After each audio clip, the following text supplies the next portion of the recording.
ಭಾರತ್ ಮಾತಾ Shivashakti avatar ಸತ್ಯಗೀತಾ Murali. ಓಂ. ಪಿತಾಶ್ರೀ ಶಿವಬಾಬಾರವರ ನೆನಪಿದೆಯೇ? ಮುರಳಿಯ ದಿನಾಂಕ 5/1/2026. ಪ್ರಾತಃ class. Revise course 1/9/1968. ಓಂ ನಮಃ ಶಿವಾಯ. ಮಧುರ ಮಕ್ಕಳೇ, ನೀವೇ ಪೂಜ್ಯರು ಮತ್ತು ನೀವೇ ಪೂಜಾರಿಗಳಾಗಿದ್ದೀರಿ. ಭಗವಂತನಿಗಾಗಿ ಈ ರೀತಿ ಹೇಳುವುದಿಲ್ಲ, ನೀನೇ ಪೂಜ್ಯ, ನೀನೇ ಪೂಜಾರಿ ಎಂದು. ಅವರು ಸದಾ ಪೂಜ್ಯರಾಗಿದ್ದಾರೆ. ನಾನು ಯಾವಾಗಲೂ ಪೂಜಾರಿ ಆಗುವುದಿಲ್ಲ ಎಂದು ಹೇಳುತ್ತಾರೆ. ವಾಸ್ತವದಲ್ಲಿ ನಾನು ಎವರ್ ಪೂಜ್ಯನೂ ಅಲ್ಲ, ಏಕೆಂದರೆ ಸತ್ಯಯುಗದಲ್ಲಿ ನನ್ನನ್ನು ಯಾರೂ ಪೂಜಿಸುವುದೂ ಇಲ್ಲ. ಅಲ್ಲಿ ನನ್ನನ್ನು ಯಾರೂ ತಿಳಿದುಕೊಂಡೇ ಇರುವುದಿಲ್ಲ. ಆದ್ದರಿಂದ ನಾನು ಎವರ್ ಪೂಜ್ಯನೂ ಸಹ ಅಲ್ಲ. ಓಂ ನಮಃ ಶಿವಾಯ. ನೀವು ಮಕ್ಕಳು ಈಗ ಸ್ವರ್ಗವನ್ನು ನೆನಪು ಮಾಡಬೇಕಾಗಿದೆ. ಸ್ವರ್ಗದ ಸ್ಥಾಪನೆ ಮಾಡುವ ತಂದೆ ನಮಗೆ ಸಿಕ್ಕಿದ್ದಾರೆ. ಆದರೆ ಕಲ್ಲಿನ ಬುದ್ಧಿಯ ಮನುಷ್ಯರಿಗೆ ಏನೂ ಅರ್ಥವಾಗುವುದಿಲ್ಲ. ಆದ್ದರಿಂದ ಪುರುಷಾರ್ಥ ಮಾಡಿ ಮಕ್ಕಳು ಪಾರಸನಾಥರು ಆಗಬೇಕು. ಅತ್ಯಂತ ಶ್ರೇಷ್ಠಾತಿ ಶ್ರೇಷ್ಠ ಆಗಬೇಕು. ನೀವು ಕಾಲನ ಮೇಲೆ ವಿಜಯ ಪಡೆಯುತ್ತಿದ್ದೀರಿ. ಆದ್ದರಿಂದ ಖುಷಿ ಇರಬೇಕಲ್ಲವೇ? ನಶೆ ಇರಬೇಕು. ಬಾಕಿ ಸ್ವಲ್ಪ ಸಮಯ ಉಳಿದಿದೆ. ಈಗ ಎಲ್ಲರದ್ದು ವಾನಪ್ರಸ್ಥ ಸ್ಥಿತಿಯಾಗಿದೆ. ಎಲ್ಲರೂ ಹೋಗುತ್ತಾರೆ. ಮತ್ತು ಯಾರಿಗೆ ವಿಲ್ ಮಾಡುತ್ತಾರೆ, ಅಂದರೆ ತಮ್ಮ ಆಸ್ತಿಯನ್ನೆಲ್ಲ ಯಾರಿಗೆ ಬರೆದು ಕೊಡುತ್ತಾರೆ? ಸತ್ತ ಮೇಲೆ ಮಾಡುತ್ತಾರೋ ಅಥವಾ ಬದುಕಿದ್ದಾಗಲೋ? 4 ಜನ ಲೌಕಿಕ ಮಕ್ಕಳಿದ್ದಾರೆ. 5ನೇಯವನು ಗುಪ್ತವಾಗಿದ್ದಾನೆ ಎಂದು ಹೇಳುತ್ತಾರೆ. ಆಗ ಅವರಿಗೆ ವಿಲ್ ಮಾಡಬೇಕಾಗುತ್ತದೆ. ಬಾಬಾ ಎಲ್ಲವೂ ನಿಮ್ಮದೇ. ಭಕ್ತಿ ಮಾರ್ಗದಲ್ಲಿಯೂ ಹೇಳುತ್ತಿದ್ದರು, ಬಾಬಾ ನೀವು ಬಂದರೆ ನಾವು ಬಲಿಹಾರಿಯಾಗುತ್ತೇವೆ ಎಂದು. ಈಗ ತಂದೆ ಹೇಳುತ್ತಾರೆ, ನಾನು ಬಂದಿದ್ದೇನೆ, ನನ್ನೊಂದಿಗೆ ಚಂಚಲತೆ ಮಾಡಬೇಡಿ, ವಿಲ್ ಮಾಡಿ ಟ್ರಸ್ಟಿಗಳಾಗಿರಿ. ಈಗ ಪಾಪಾತ್ಮರೊಂದಿಗೆ ವ್ಯವಹಾರ ಮಾಡಬಾರದು. ಯಾವುದೇ ಪಾಪಾತ್ಮನಿಗೆ ಹಣ ಕೊಡಬಾರದು. ಹಣದಿಂದ ಭಾರತವಾಸಿಗಳೆಲ್ಲರನ್ನು ಪುಣ್ಯಾತ್ಮರನ್ನಾಗಿ ಮಾಡಿರಿ. ಖರ್ಚು ಬೇಕಾದರೆ ನೀವೇ ಮಾಡಿ. ಸೆಂಟರ್ ತೆರೆಯಿರಿ. ಮನೆ ಮನೆಯಲ್ಲಿ ಗೀತಾ ಪಾಠ ಶಾಲೆಗಳನ್ನು ತೆರೆಯಿರಿ. ಅಲ್ಲಿ ಚಿತ್ರಗಳನ್ನು ಹಾಕಿರಿ. ಶ್ಯಾಮ ಸುಂದರ 84 ಜನ್ಮಗಳ ನಂತರ ಸುಂದರರಾಗುತ್ತಾರೆ. ನಂತರ ಹೀಗೆ ಶ್ಯಾಮ ಆಗುತ್ತಾರೆ. ಇವರ ಆತ್ಮ 84 ಜನ್ಮಗಳನ್ನು ತೆಗೆದುಕೊಳ್ಳುತ್ತದೆ. ಜ್ಞಾನ ತಿಳಿಸಲು ಒಂದೇ ಚಿತ್ರವೂ ಸಾಕು. ನಾವು ಹೀಗೆ ಆಗುತ್ತಿದ್ದೇವೆ ಎಂದು ನಿಮಗೆ ಗೊತ್ತಿದೆ. ಬಾಬಾ ನಮ್ಮನ್ನು ರೆಡಿ ಮಾಡುವವರಾಗಿದ್ದಾರೆ. ಮೊದಲು ನಾವು ಹೀಗೆ ಆಗುತ್ತೇವೆಂದು ಗೊತ್ತಿರಲಿಲ್ಲ, ಈಗ ತಿಳಿದುಕೊಂಡಿದ್ದೀರಿ. ಆದ್ದರಿಂದ ಪುರುಷಾರ್ಥವನ್ನು ಪೂರ್ಣ ಮಾಡಬೇಕು. ಎಷ್ಟು ಪುರುಷಾರ್ಥ ಮಾಡುತ್ತೀರೋ ಅಷ್ಟು ಪ್ರಾರಬ್ಧ ಸಿಗುತ್ತದೆ. ಸ್ವದರ್ಶನ ಚಕ್ರಧಾರಿಗಳಾಗಿ ಕುಳಿತುಕೊಳ್ಳಿ. ಎಲ್ಲಕ್ಕಿಂತ ನಂಬರ್ 1 ಚಿತ್ರವೆಂದರೆ ಗೀತೆಯ ಭಗವಂತ ಯಾರು. ಗೀತೆಯ ಭಗವಂತ ಸಿದ್ಧವಾದಾಗ ಸರ್ವವ್ಯಾಪಿ ಎನ್ನುವ ಜ್ಞಾನ ಬುದ್ಧಿಯಿಂದ ಹಾರಿ ಹೋಗುತ್ತದೆ. ಇದು ಭಾರತದ ತಪ್ಪಾಗಿದೆ. ಅದು ಎಲ್ಲೆಡೆ ಹರಡಿದೆ. ಬಾಬಾ ಕೂಡ ಭಾರತದಲ್ಲಿ, ಕೃಷ್ಣನೂ ಕೂಡ ಭಾರತದಲ್ಲೇ ಇದ್ದಾನೆ. ಏಣಿಯ ಚಿತ್ರವೂ ಭಾರತದ್ದೇ ಆಗಿದೆ. ಆದ್ದರಿಂದ ಭಾರತದ ತಪ್ಪು ಹೊರಗಡೆ ಹೋಯಿತು. ಅಂದರೆ ಭಾರತೀಯರು ಏನು ಭಗವಂತನ ಬಗ್ಗೆ ತಪ್ಪು ಮಾತುಗಳನ್ನು ಹೇಳ್ತಾ ಬಂದರು, ಅದು ಎಲ್ಲ ಕಡೆಗೂ ಹರಡ್ತಾ ಹೋಯಿತು. ಹಾಗಾದರೆ ಏನು ತಪ್ಪು? ಗೀತೆಯ ಭಗವಂತನನ್ನು ಸಿದ್ಧ ಮಾಡುವುದರಿಂದ, ಅಂದರೆ ಪರಮಾತ್ಮ ಸರ್ವವ್ಯಾಪಿ ಅನ್ನೋದು ಒಂದು ತಪ್ಪು. ಗೀತೆಯ ಭಗವಂತ ಯಾರು ಅದನ್ನು ಸಿದ್ಧ ಮಾಡೋದ್ರಿಂದ ಬುದ್ಧಿಯಿಂದ ಸರ್ವವ್ಯಾಪಿಯ ಜ್ಞಾನ ಹೊರಟು ಹೋಗುತ್ತದೆ. ಆದ್ದರಿಂದ ಬಾಬಾ ಇದರ ಮೇಲೆ ಒತ್ತು ಕೊಡುತ್ತಾರೆ. ಆದ್ದರಿಂದ ಬಾಬಾ ಇದರ ಮೇಲೆ ಒತ್ತು ಕೊಡುತ್ತಾರೆ. ಈ ತಪ್ಪು ಕೂಡ ಡ್ರಾಮಾ ಅನುಸಾರವಾಗಿದೆ ಮತ್ತು ಆಗುವುದು ಕೂಡ. ಒಂದು ವೇಳೆ ಹಾಗೆ ಆಗದಿದ್ದರೆ, ಅಂದರೆ ತಪ್ಪಾಗದಿದ್ದರೆ, ನಾವು ಈ ಮಾತನ್ನು ಹೇಳಲು ಸಾಧ್ಯವಾಗುತ್ತಿರಲಿಲ್ಲ. ತಪ್ಪು ಆಗದಿದ್ದರೆ ಚಕ್ರವೂ ತಿರುಗುವುದಿಲ್ಲ ಎಂದು ತಿಳಿಸಲಾಗುತ್ತದೆ. ಸೋಲು ಮತ್ತು ಗೆಲುವಿನ ಡ್ರಾಮಾ ಮಾಡಲ್ಪಟ್ಟಿದೆ. ಆದ್ದರಿಂದ ಹೀಗೂ ಹೇಳಲು ಸಾಧ್ಯವಿಲ್ಲ. ಭಗವಂತ ಗೀತೆಯನ್ನು ಆಲಿಸಿ ಸ್ವರ್ಗದ ಸ್ಥಾಪನೆಯನ್ನು ಮಾಡುತ್ತಾರೆ ಎಂದು ತಿಳಿಸಲಾಗುತ್ತದೆ. ಮನುಷ್ಯರು ಗೀತೆಯನ್ನು ಹೇಳಿ ಸ್ವರ್ಗವನ್ನು ನರಕವನ್ನಾಗಿ ಮಾಡುತ್ತಾರೆ. ಈ ಪಾಯಿಂಟ್ಸ್ ಮೇಲೆ ಗಮನ ಕೊಡಲಾಗುತ್ತದೆ. ಆದರೆ ಏನೂ ಮಾಡಲು ಸಾಧ್ಯ? ಮುಂದೆ ಹೋಗಿ ಕೇಸ್ ಇತ್ಯಾದಿ ಆಗಬಹುದು. ಪ್ರಯತ್ನ ಮಾಡುತ್ತಿದ್ದರೆ ನೀವು ಸರ್ಕಾರವನ್ನು ಕೂಡ ಸುಧಾರಿಸುತ್ತೀರಿ, ಅಂದರೆ ಅವರಿಗೂ ಜ್ಞಾನವನ್ನು ಹೇಳಿ ಇದನ್ನು ಅರ್ಥ ಮಾಡಿಸುತ್ತೀರಿ. ನಾವು ಬ್ರಾಹ್ಮಣರು ಶೂದ್ರ ಸರ್ಕಾರವನ್ನು ಸುಧಾರಣೆ ಮಾಡಿ ದೈವಿ ಸರ್ಕಾರವನ್ನಾಗಿ ಮಾಡುತ್ತಿದ್ದೇವೆ ಎಂಬ ನಶೆ ಇರಬೇಕು. ಮುಂದೆ ಹೋಗಿ ಯಾವಾಗ ನಿಮ್ಮ ಮರ ಬೆಳೆಯುತ್ತದೆಯೋ ಆಗ ಇವರ ಮೂಲಕ ಮನುಷ್ಯರು ಸ್ವರ್ಗದ ಮಾಲೀಕರಾಗಬಹುದು ಎಂದು ಅವರು ಅನುಭವ ಮಾಡುತ್ತಾರೆ. 5,000 ವರ್ಷಗಳ ಮೊದಲು ನೀವೇ ಸ್ವರ್ಗದ ಮಾಲೀಕರಾಗಿದ್ದೀರಿ ಎಂದು ಮಕ್ಕಳಿಗೆ ತಿಳಿಸಲಾಗಿದೆ. ನೀವೇ ಎಲ್ಲರೂ ಆಗುವಿರಿ. ನೀವೇ ತಂದೆಯ ಮುಖವನ್ನು ನೋಡಬೇಕು, ಪರಿಚಯವನ್ನು ತೆಗೆದುಕೊಳ್ಳಬೇಕು. ಯಾರು ಸತ್ಯಯುಗ ತ್ರೇತಾಯುಗವಾಸಿಗಳಾಗಿದ್ದಾರೋ ಅವರು ಬ್ರಾಹ್ಮಣ ಕುಲ ಮತ್ತು ಸೂರ್ಯವಂಶಿ ಚಂದ್ರವಂಶಿ ತಮ್ಮಲ್ಲಿ ಒಂದೇ ಅಭ್ಯಾಸ ಮಾಡಿಕೊಳ್ಳಬೇಕು. ತಮ್ಮನ್ನು ಆತ್ಮ ಎಂದು ತಿಳಿದು ತಂದೆಯನ್ನು ನೆನಪು ಮಾಡುವುದು. ಈಗ ನೀವು ಮಕ್ಕಳು ಆಸ್ತಿಕರಾಗಿದ್ದೀರಿ. ಯಾರು ತಂದೆಯನ್ನು ಹಾಗೂ ತಂದೆಯ ರಚನೆಯ ಆದಿ ಮಧ್ಯ ಅಂತ್ಯದ ಕಾಲಾವಧಿಯನ್ನು ತಿಳಿದುಕೊಳ್ಳುತ್ತಾರೋ ಅವರಿಗೆ ಆಸ್ತಿಕರು ಎಂದು ಹೇಳಲಾಗುತ್ತದೆ. ಇದು ನಮಗೆ ಗೊತ್ತಿದೆ ಎಂದು ನೀವು ಮಕ್ಕಳಿಗೆ ನಿಶ್ಚಯವಿದೆ. ತಂದೆಯಿಂದಲೇ ಕಲಿತಿದ್ದೀರಿ. ಮಕ್ಕಳಿಗೂ ಗೊತ್ತಿದೆ. ಶಿವ ಜಯಂತಿಯನ್ನು ಭಾರತದಲ್ಲಿಯೇ ಆಚರಿಸಲಾಗುತ್ತದೆ. ಶಿವ ಜಯಂತಿ ಎಂದರೆ ಸ್ವರ್ಗದ ಜಯಂತಿ. ಸ್ವರ್ಗದ ಜಯಂತಿ ಎಂದರೆ ರಾಜಯೋಗದ ಜಯಂತಿ. ತಂದೆ ರಾಜರ ರಾಜನನ್ನಾಗಿ ಮಾಡುತ್ತಾರೆ ಅಲ್ಲವೇ?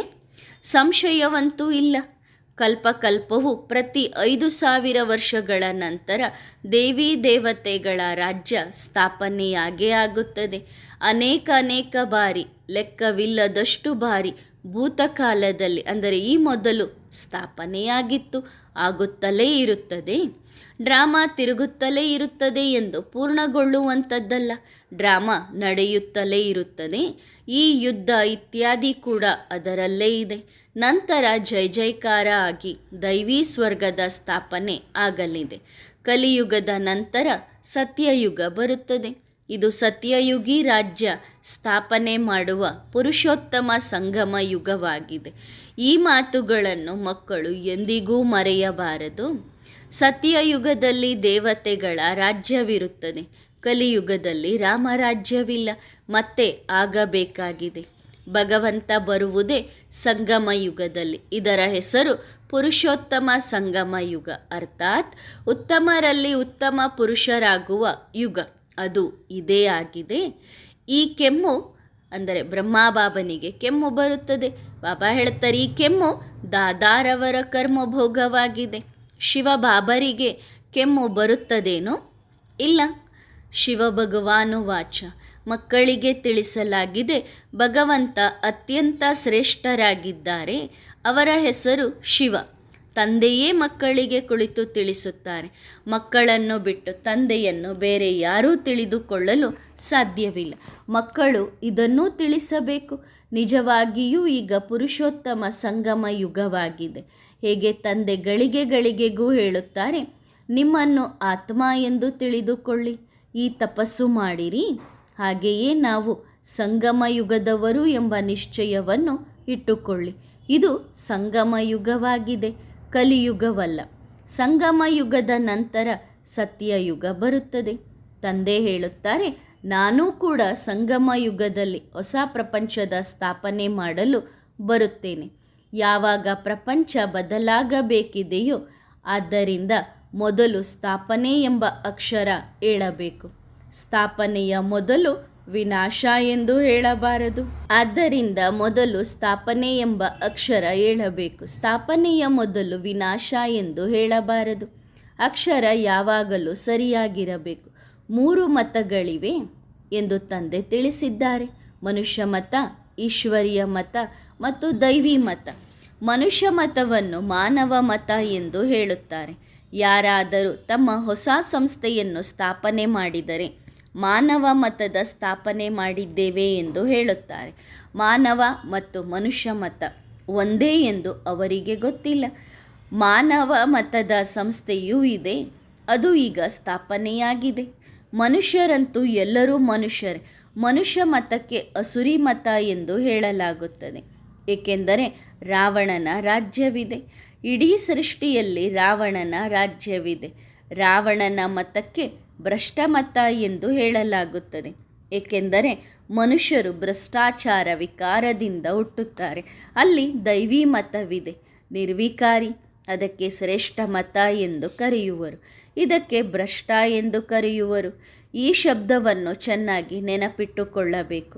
ತಂದೆ ಕುಳಿತು ನಾವು ಮಕ್ಕಳಿಗೆ ತಿಳಿಸುತ್ತಿದ್ದಾರೆ, ಇದು ಈಶ್ವರೀಯ ಮತವಾಗಿದೆ, ರುದ್ರಜ್ಞಾನ ಯಜ್ಞವಾಗಿದೆ. ಆದ್ದರಿಂದ ರುದ್ರಮತ ಎಂದು ಹೇಳಬಹುದು ಅಥವಾ ಶಿವಮತ ಎನ್ನಿ. ಭಗವಾನುವಾಚ ಆಗಿದೆ. ಆಗ ಭಗವಂತನನ್ನು ತಿಳಿದುಕೊಳ್ಳಬೇಕಲ್ಲವೇ? ತಂದೆ ಆತ್ಮಗಳಿಗೆ ತಮ್ಮ ಪರಿಚಯ ಕೊಡುತ್ತಾರೆ. ಏಕೆಂದರೆ ಎಷ್ಟೋ ಮನುಷ್ಯರು ನನ್ನನ್ನು ತಿಳಿದಿಲ್ಲ ಎಂದು ಭಗವಂತನಿಗೆ ಗೊತ್ತಿದೆ. ನೀವು ಈಶ್ವರೀಯ ಸಂಪ್ರದಾಯದವರು, ಹಾಗಾಗಿ ಅವಶ್ಯವಾಗಿ ತಂದೆಯನ್ನು ತಿಳಿದಿರುತ್ತೀರಿ. ಅಂದರೆ ನೀವು ಮಕ್ಕಳು ಅರ್ಥ ಮಾಡ್ಕೊಂಡಿರ್ತೀರಿ. ನಿಮ್ಮ ದೈವಿ ಮತ ರೆಡಿಯಾಗುತ್ತಿದೆ. ಎರಡರಲ್ಲಿ ದೊಡ್ಡದು ಯಾವುದು? ಸತ್ಯಯುಗದಲ್ಲಿ ದೇವತಾ ಮತ ಇರುತ್ತದೆ ಎಂದು ತಿಳಿದುಕೊಂಡಿದ್ದೀರಿ. ಇಲ್ಲಿ ಕಲಿಯುಗದಲ್ಲಿ ಮಾನವ ಮತವಿದೆ. ಈಗ ಮಾನವ ಮತವನ್ನು ದೇವತಾ ಮತವನ್ನಾಗಿ ಯಾರು ಮಾಡಿದರು? ತಂದೆ ಯಾರಿಗೆ ಭಗವಂತ ಎಂದು ಕರೆಯಲಾಗುತ್ತದೆಯೋ ಅವರು. ಅಂದರೆ ಮನುಷ್ಯ ಮತವನ್ನು ದೇವತಾ ಮತವನ್ನಾಗಿ ಮಾಡಿದವರು ನೀವ್ಯಾರನ್ನ ಭಗವಂತ ತಂದೆ ಅಂತ ಕರಿತೀರೋ ಅವರು ಮಾಡಿದ್ದು. ಶಿವ ಬಾಬಾರವರದ್ದು ಶ್ರೇಷ್ಠ ಮತ, ದೇವತೆಗಳದ್ದು ಶ್ರೇಷ್ಠ ಮತ, ನಂತರ ಮನುಷ್ಯರದ್ದು ಭ್ರಷ್ಟ ಮತವಾಗಿದೆ. ಏಕೆಂದರೆ ವಿಕಾರಿ ಮತವಾಗಿದೆ. ಅದು ಶ್ರೇಷ್ಠಾಚಾರಿ ನಿರ್ವಿಕಾರಿ ಮತವಾಗಿದೆ.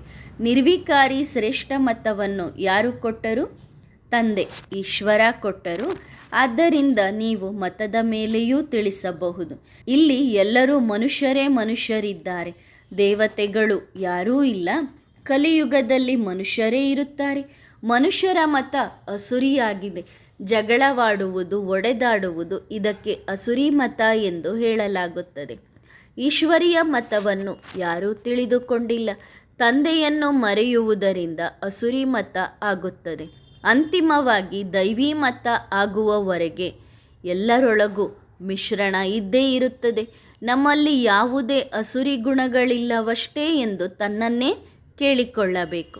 ಜಗಳವಾಡುವುದು, ಹೊಡೆದಾಡುವುದಂತೂ ಇಲ್ಲವೇ? ನನ್ನಲ್ಲಿ ಕೋಪದ ಭೂತ ಇಲ್ಲ ತಾನೆ? ಒಂದು ವೇಳೆ ಕೋಪವಿದ್ದರೆ ಆ ಮನುಷ್ಯನದು ಅಸುರಿ ಮತವಾಯಿತು, ಈಶ್ವರೀಯ ಮತವಾಗುವುದಿಲ್ಲ.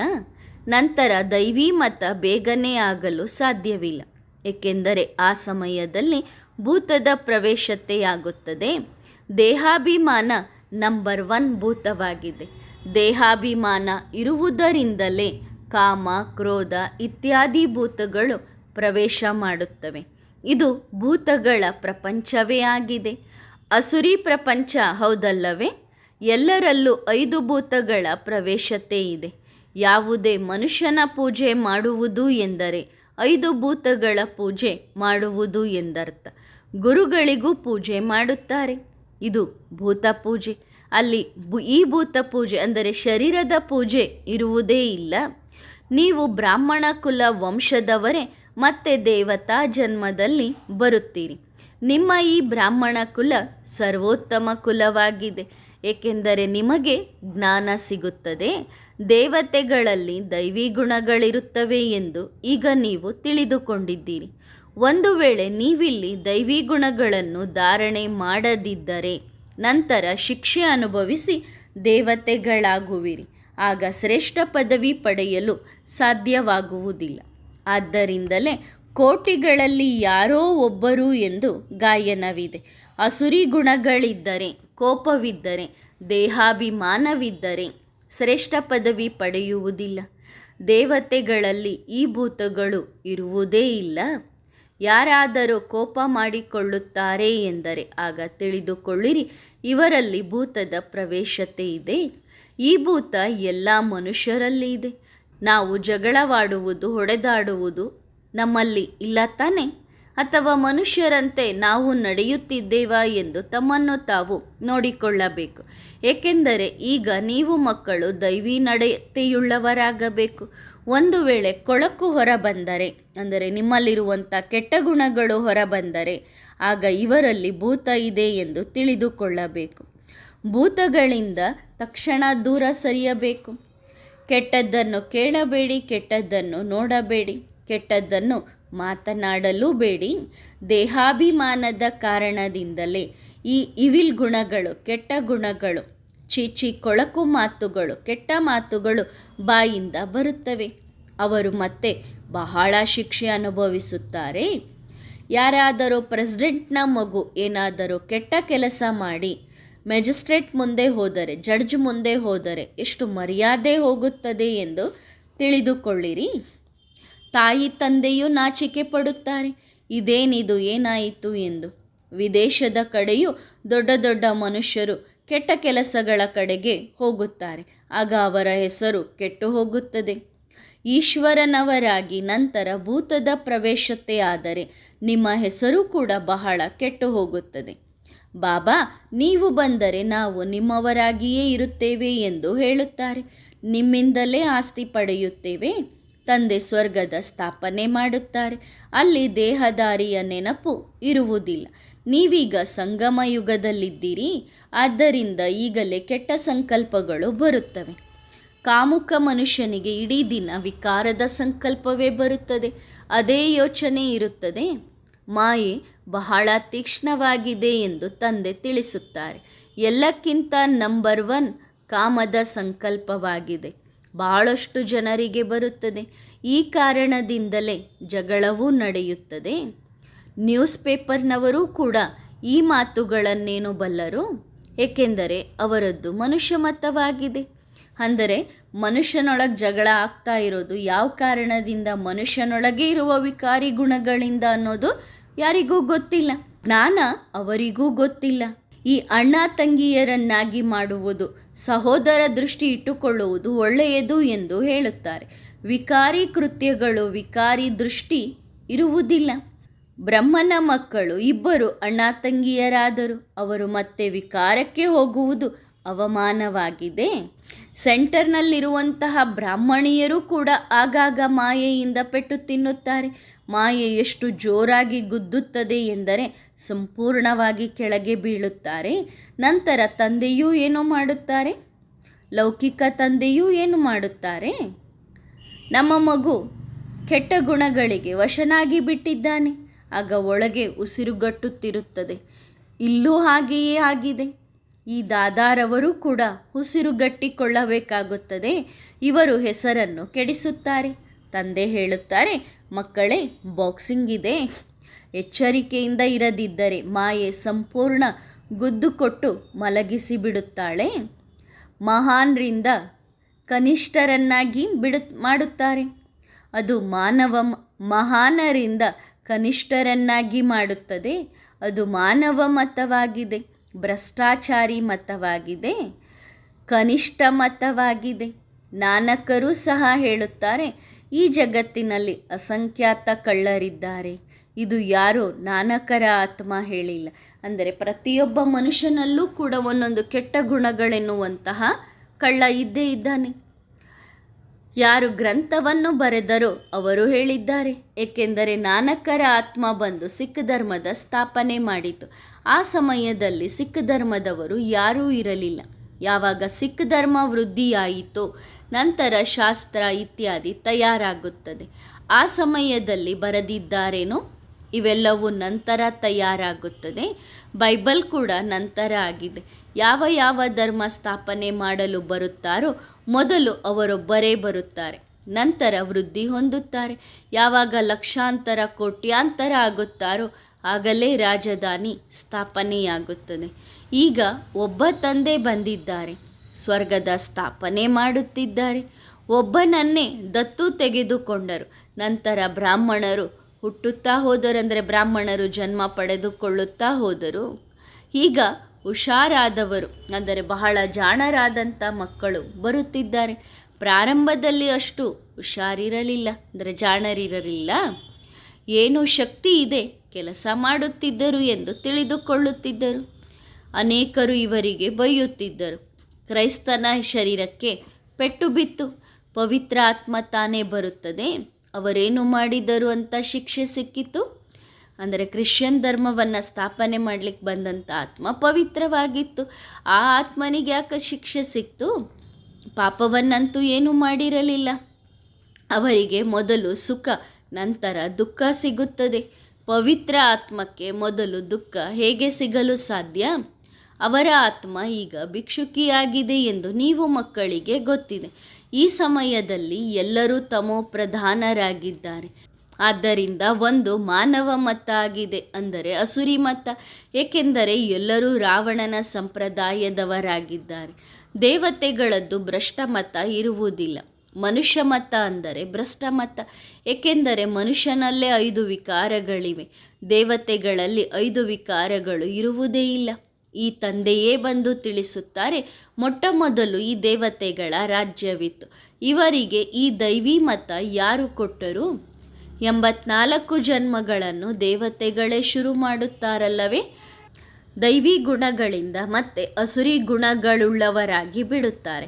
ನೀವೇ ಪೂಜ್ಯರು, ನೀವೇ ಪೂಜಾರಿಗಳು. ಭಗವಂತನಿಗಾಗಿ ಹೀಗೆ ಹೇಳುವುದಿಲ್ಲ. ಅವರು ಎವರ್ ಪೂಜ್ಯರಾಗಿದ್ದಾರೆ. ನಾನು ಯಾವಾಗಲೂ ಪೂಜಾರಿ ಆಗುವುದಿಲ್ಲ ಎಂದು ಹೇಳುತ್ತಾರೆ. ವಾಸ್ತವದಲ್ಲಿ ಎವರ್ ಪೂಜ್ಯನೂ ಅಲ್ಲ. ಏಕೆಂದರೆ ಸತ್ಯಯುಗದಲ್ಲಿ ನನ್ನನ್ನು ಯಾರೂ ಪೂಜಿಸುವುದೇ ಇಲ್ಲ, ನನ್ನನ್ನು ತಿಳಿದುಕೊಂಡೇ ಇಲ್ಲ. ಆದ್ದರಿಂದ ನಾನು ಎವರ್ ಪೂಜ್ಯನೂ ಅಲ್ಲ. ಅಲ್ಲಿ ನನ್ನನ್ನು ತಿಳಿದುಕೊಂಡಿಲ್ಲ, ಆದ್ದರಿಂದ ನಾನು ಎವರ್ ಪೂಜ್ಯನೂ ಅಲ್ಲ. ಈಗ ನೀವು ನನ್ನನ್ನು ತಿಳಿದುಕೊಂಡಿದ್ದೀರಿ. ದೇವತೆಗಳಲ್ಲಿ ಎಂದಾದರೂ ಕೇಳಿದ್ದೀರಾ? ಆಗ ಅವರು ಗೊತ್ತಿಲ್ಲ ಗೊತ್ತಿಲ್ಲ, ನೇತಿ ನೇತಿ ಎಂದು ಹೇಳುತ್ತಾರೆಯೇ? ನಾವು ತಿಳಿದುಕೊಂಡಿದ್ದೇವೆ ಎಂದು ಹೇಳುತ್ತಾರೆಯೇ? ಋಷಿಮುನಿಗಳಿಗೂ ಕೇಳಲಾಯಿತು. ಆಗ ಅವರು ನೇತಿ ನೇತಿ, ನಮಗೆ ಗೊತ್ತಿಲ್ಲ ಎಂದರು. ಹಾಗಾದರೆ ಅವರು ನಾಸ್ತಿಕರಾದರಲ್ಲವೇ? ದೇವತೆಗಳಲ್ಲಿ ಕೇಳಲಾಯಿತೆ?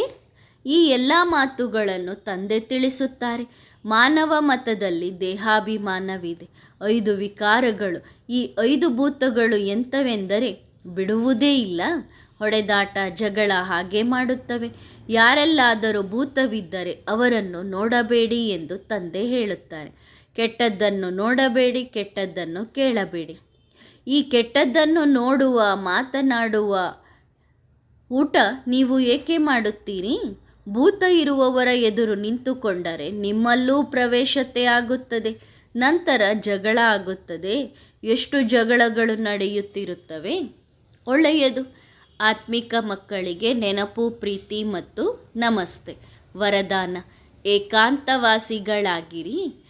ಏಕಾಂತದ ಅರ್ಥ ಎಲ್ಲಾದರೂ ಒಬ್ಬಂಟಿಯಾಗಿ ಕುಳಿತುಕೊಳ್ಳುವುದಲ್ಲ. ಏಕಾಂತ ಎಂದರೆ ಒಬ್ಬಂಟಿಯಾಗಿ ಇರದೆ ಒಬ್ಬನ ನೆನಪಿನಲ್ಲಿ ಕಳೆದು ಹೋಗುವುದು. ಹೊರಗಿನ ಆಕರ್ಷಣೆಗಳಿಂದ ಆಚೆಗೆ ಹೋಗುವುದು. ಹೊರಗಿನ ಆಕರ್ಷಣೆ ಆಗದೇ ಇರುವುದು. ಮನಸ್ಸು ಏಕಾಂತವಾಗಿರಲಿ, ಮನಸ್ಸಿನ ಏಕಾಗ್ರತೆ ಇರಲಿ. ಮನಸ್ಸು ಒಬ್ಬನ ನೆನಪಿನಲ್ಲಿ ಸ್ಥಿರವಾಗಲಿ. ಏಕಾಗ್ರವಾಗುವುದೇ ಏಕಾಂತವಾಗಿದೆ. ಈಗ ನಿಮ್ಮನ್ನು ಏಕಾಂತವಾಸಿಗಳನ್ನಾಗಿ ಮಾಡಿಕೊಳ್ಳಿ.